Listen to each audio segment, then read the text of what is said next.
Bonjour et bienvenue à tous au numéro 39 de l'hebdo des arrivages par Kedge, l'hebdo qui arrive en même temps que le salon d'Essen où j'espère que je vais vous croiser. Mais on démarre tout de suite avec les nouveautés de la semaine. Et on démarre tout de suite avec un jeu de Richard Garfield. Alors Richard Garfield, vous le connaissez sûrement, il y a des petits hôtels à sa gloire un peu partout dans la boutique parce que c'est évidemment l'inventeur de Magic the Gathering, le fameux jeu de cartes à collectionner.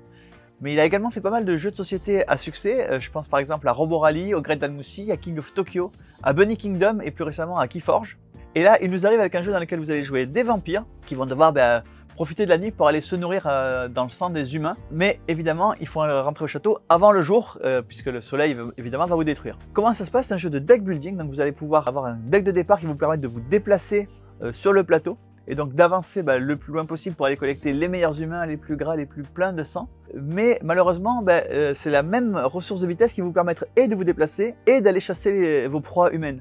Avec des mécanismes qui ressemblent un peu à Clank, puisque un joueur qui ne serait pas rentré suffisamment près du château serait carrément éliminé, puis s'il est rentré mais pas au château, il va subir des pénalités de points. Mais également une particularité puisque tous les humains que vous allez chasser vont vous alourdir et donc vont vous empêcher d'avancer aussi vite que vous voudriez. Donc vous avez peut-être intérêt à profiter au début que vous êtes à pleine vitesse pour partir assez loin pour pouvoir chasser des bons humains et revenir. Mais vous prenez le risque qu'un autre joueur parte moins loin que vous, chasse peut-être moins de points que vous, mais revienne plus tôt et vous oblige à rentrer à toute vitesse. Pas mal de choix à faire également sur le chemin que vous allez parcourir, puisque il y a des chemins plus ou moins longs et qui sont chargés d'humains de types différents, mais également de qualités différentes. Donc voilà, à vous de voir si vous allez prendre les chemins les plus longs ou les chemins les plus courts, charger tel ou tel type d'humain, et puis également collecter les familiers qui vont vous aider au cours de la partie. C'est The Hunger.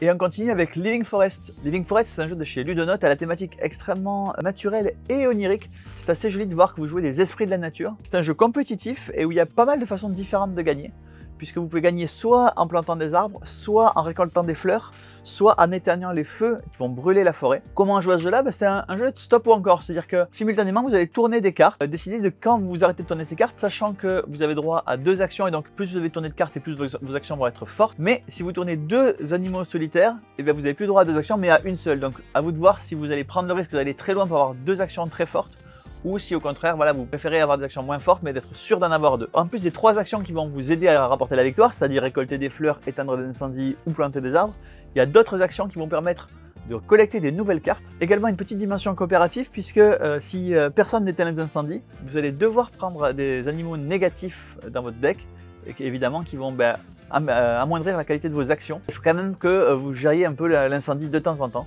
même si votre objectif c'est plutôt de gagner avec les arbres.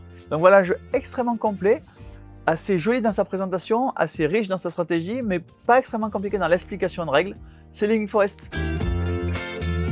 Mon petit chouchou de la semaine, c'est Mes Amis Sont. Depuis qu'on l'a reçu, on n'arrête pas d'y jouer chez Kedge, quasiment en permanence. D'ailleurs, j'aimerais bien que mes collègues se remettent à travailler. Le principe du jeu, il est tout simple. Vous avez sur la feuille un début de phrase qui a été tapé dans Google et les joueurs vont devoir deviner qu'est-ce que les gens ont saisi comme recherche qui commence par cette phrase. Alors évidemment, Mes Amis sont un exemple, mais par exemple, comment faire semblant de. Et donc vous avez 40 secondes pour faire un maximum de propositions. Et évidemment, vous gagnez un point si vous faites une des propositions qui est dans celles qui sont réellement dans Google au moment de l'édition du jeu. Par exemple, comment faire semblant de, je vous laisse chercher encore un petit peu, comment faire semblant de travailler, on parlait de mes collègues il n'y a pas 2 secondes, ou de dormir, de pleurer, de chercher un emploi, de fumer ou de rire. Mais voilà, un jeu où honnêtement, qui perd qui gagne, ce n'est pas très important. L'important c'est plutôt de rigoler avec des copains sur ce jeu. À noter que si vous passez une commande sur Kedge en ce moment, on vous envoie une démo dans votre commande. C'est Mes Amis Sont. Je suis en retard pour vous présenter ce jeu, je m'en excuse auprès des gens d'Oya parce qu'effectivement ça fait quelques semaines qu'on l'a reçu et je ne vous en ai pas parlé. C'est Inspecteur Le Flair. Inspecteur Le Flair, c'est un jeu d'association d'idées où vous allez devoir associer des symboles qui sont sur des dés avec des cartes, un peu à la Dixit ou à la Codenames, mais voilà, avec des règles encore plus simples que Dixit ou Codenames, plutôt tournées vers les familles. C'est Inspecteur Le Flair. Puisqu'on est dans les jeux familiaux, voici un jeu à partir de 6 ans qui s'appelle Super Pas Vite. Alors évidemment, avec ce nom-là, c'est un jeu à qui perd gagne, c'est-à-dire que vous avez un escargot qui doit arriver le plus tard possible à l'arrivée. Et comment on joue son tour? On jette des dés, et on a donc des couleurs, et donc on va pouvoir avancer soit l'escargot de cette couleur, soit un escargot qui est sur une case de cette couleur. Un jeu à objectif secret, puisque vous êtes le seul à connaître lequel est votre escargot. Évidemment, ça sert à apprendre aux enfants à bluffer. C'est Super Pas Vite. Et on continue avec Rimatu qui lui est des 4 ans, donc vraiment moyenne section ou grande section de maternelle. Vous allez pouvoir jouer à Rimato avec des enfants qui ne savent pas lire et pourtant vous allez faire des rimes. Voilà, c'est un jeu de collection de famille avec voilà, des cartes qui vont rimer.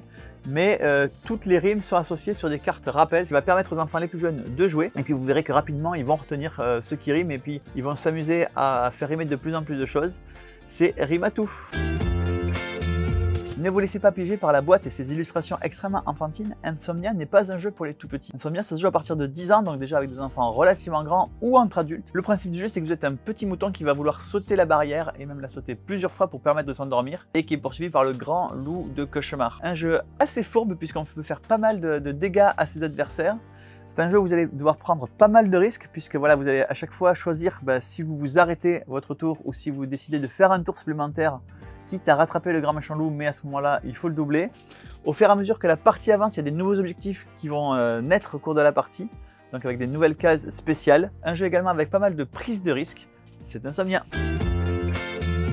Et on continue avec le dernier jeu de Michael Shark, l'auteur qui a fait pas mal de jeux familiaux comme Coloretto, Zuloretto, Iwari, Lucky Numbers qui cartonne en ce moment et Coney Island. Et ici nous arrive avec un jeu d'enchères, Magellan Elcano. Vous allez donc jouer un aventurier qui part autour du monde et vous allez devoir récupérer un maximum de cartes escales au cours de votre voyage. Et évidemment c'est uniquement le navigateur qui aura fait le plus d'escales qui finira son tour du monde en premier. Vraiment un jeu d'enchères et de bluff. Vous allez jouer des cartes sur les objectifs en essayant de faire dépenser un maximum de ressources à vos adversaires sans trop vous-même en dépenser lorsque vous gagnez. C'est Magellan Elcano.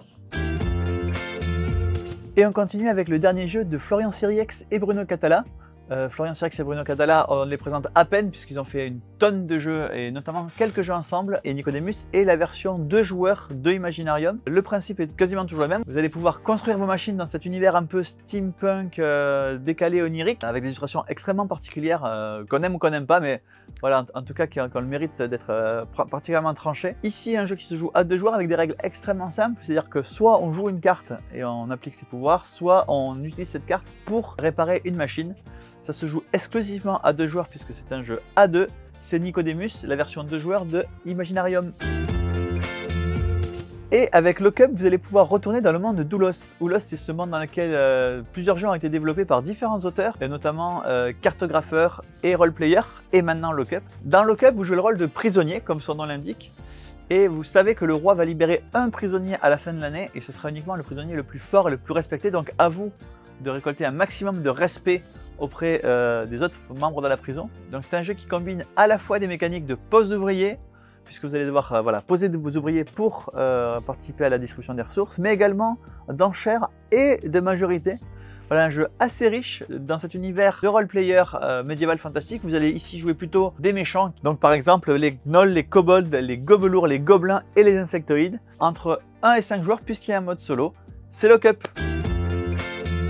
Je vais vous parler du monde Doulos. Dans ce monde, il y a un autre jeu qui s'appelle Cartographers et voici 2 extensions pour Cartographers qui arrivent en même temps. Alors 2 extensions, c'est pas tout à fait exact puisque Cartographer Heroes est une extension en standalone, c'est-à-dire que vous pouvez acheter Heroes et jouer à Cartographers Heroes sans avoir la boîte de base, mais vous pouvez aussi la combiner à la boîte de base puisqu'elle contient de nouveaux objectifs qui sont jouables avec la boîte de base. Et ici vous avez le Map Pack qui contient 3 extensions qui sont sorties séparément en anglais, qui sont regroupées ici en français, avec 3 nouveaux tas de feuilles qui vont vous permettre de jouer dans de nouvelles circonstances avec des nouveaux objectifs, le map pack de cartographeur, les heroes de cartographeur et comme d'habitude un PK Game Pack avec le tout et le jeu de base à tarif promotionnel.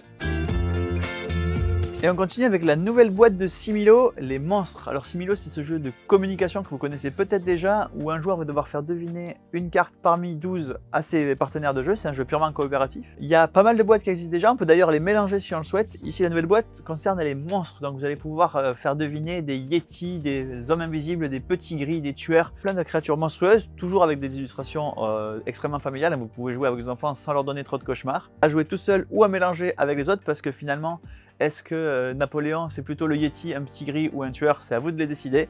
C'est Similo Monstres. Et on continue avec les 2 nouvelles boîtes de Timeline. Vous avez la nouvelle boîte de Timeline Invention qui correspond au jeu qui existait précédemment. Simplement, Asmodée a fait l'effort de le faire en boîte carton, donc en boîte plus écologique, mieux recyclable. Et vous avez la nouvelle boîte qui est le Timeline Il était une fois l'homme. Évidemment thématisé selon le dessin animé Il était une fois l'homme avec Maestro et tous ses amis. Timeline Il était une fois l'homme et la nouvelle boîte de Invention Echo.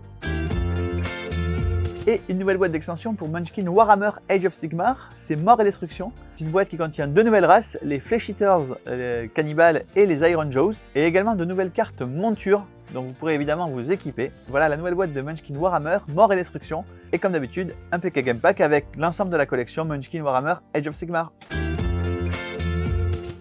Et voilà, le numéro 39 de l'Hebdo Design Package, c'est terminé. J'espère qu'il vous a plu. J'espère aussi que les interviews Fast Sketch qu'on publie de temps en temps dans la semaine vous plaisent également. Et moi, je vous dis rendez-vous la semaine prochaine.